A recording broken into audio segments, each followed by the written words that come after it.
Congratulations for your guys' film, The Institute. Thank you. Thanks a lot, Gig. Hey, not a problem. It must be very exciting to get a project out like this to the world. Yeah, it's 1,000 days of work, I guess, 3 years or so, and finally hitting the market in less than a week. So it'd be exciting to see what people think. The reviews are starting to come in, and yeah. Well, let's start out with that easy question. Where the origination came from for the Institute? Well, it's funny you mentioned that because the children, Cyrus, basically we were working on starting a family, and there's some kind of pressures and like planning, and so I started thinking about this concept, and how difficult it is for some people, how sensitive it can be. It's sort of a taboo for people that have difficulties with this. We had some friends that had problems, some that are still having issues, and it kind of like made me run down this trail. And then also the danger of charismatic leadership, and the sort of power imbalance that comes in the medical profession and in general. And I just kind of started thinking about how this could be, there's some news articles, of course, about people that have abused the trust in the medical field, and also just how desperate some people are for this, this blessing. And it just kind of started evolving from there. I'm a farmer, so once I get an idea, I kind of like flesh it out in my head, and see where it takes me.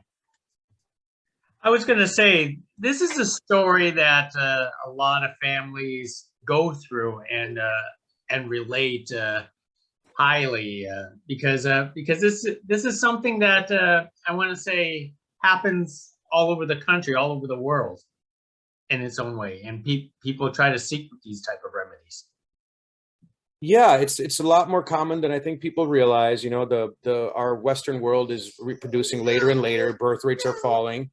And, we do have a lot of wonderful science and technology to help couples, but we also have, a lot of people that, unfortunately have difficulties with this topic. So, I had to handle it in a sensitive way. I ran the script by multiple people, made sure, because, as a man, it's sort of like, I feel a little presumptuous for me to kind of like describe some of these areas. So I had to really take the time to discuss this with Chelsea, of course, who's the first person I always work on the stories with, and then other people that have had issues as well.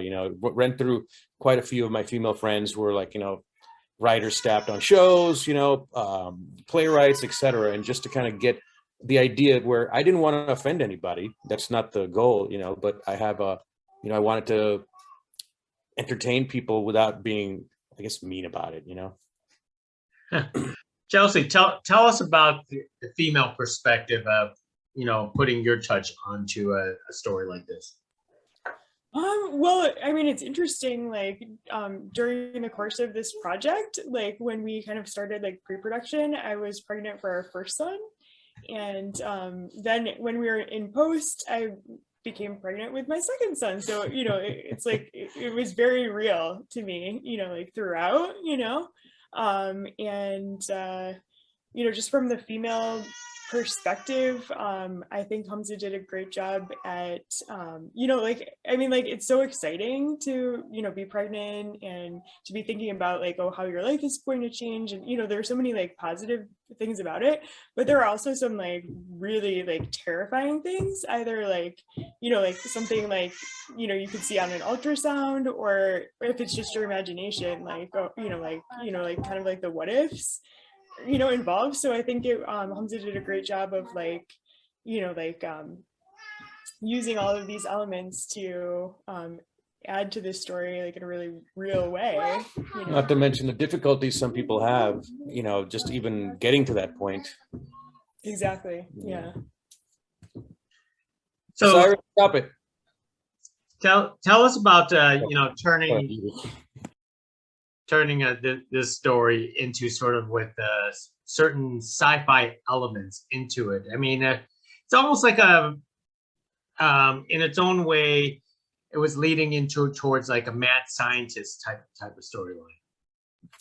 I mean, I guess not giving anything away, they do go to like a cutting edge facility, and there's a lot of different facilities that exist today that are extant that do very marvelous and really cutting edge stuff. So I don't know if I would go so far as to say, I guess, science fiction, where does that line, it's kind of blurring these days. So I think for me, sci-fi has been the genre that I always prefer. It's what I always kind of like read when I was a kid. It's kind of my goal, my dream.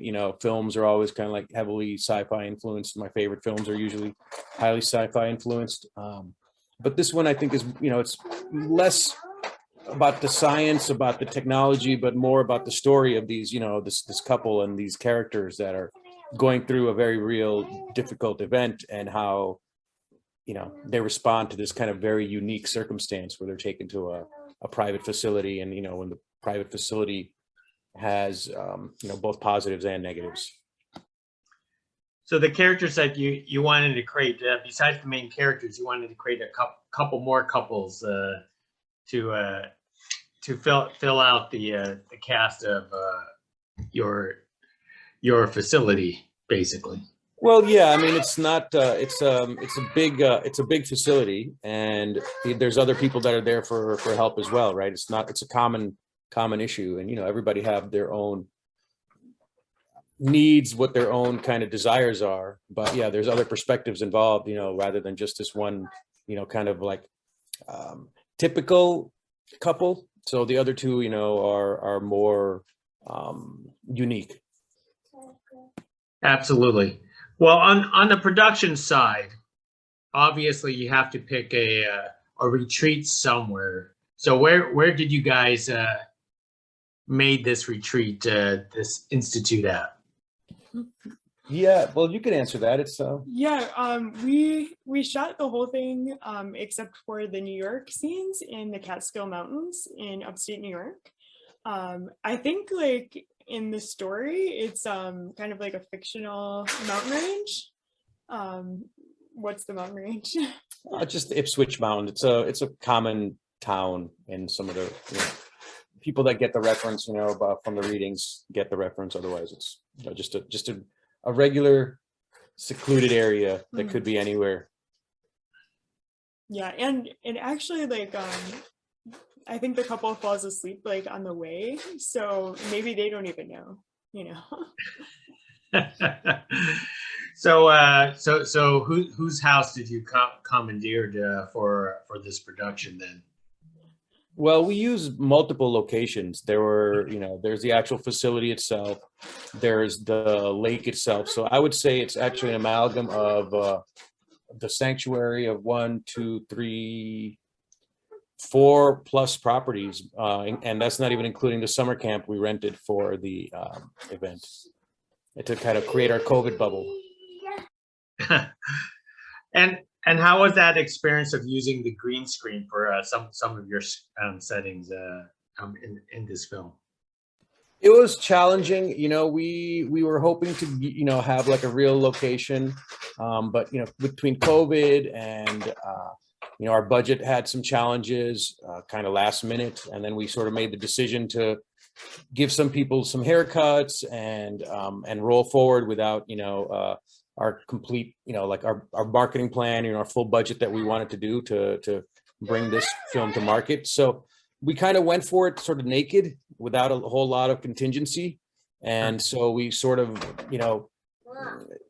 developed that location, developed the 3D, our VFX guy brought some VR goggles so the actors could kind of like look at the location and kind of get a feel for what the environment was, but it wasn't completely realized or in full, like we shot in 6.5K, so it wasn't in full resolution at that point.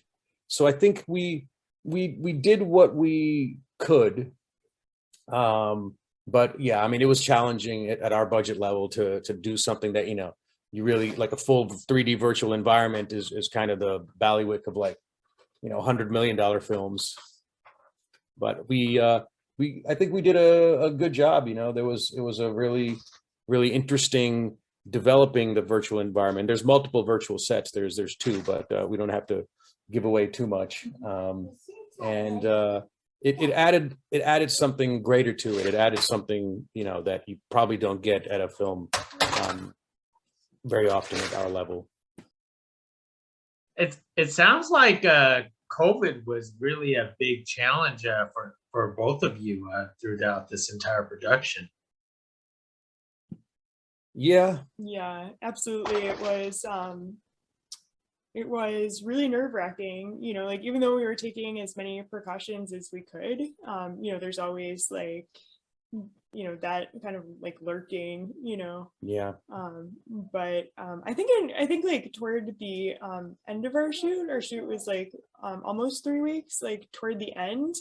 3 weeks plus, yeah. 3 weeks plus, like I think people trusted each other like a little bit more, and that everyone was like, playing it safe, and that they were safe. And, luckily we didn't have any issues.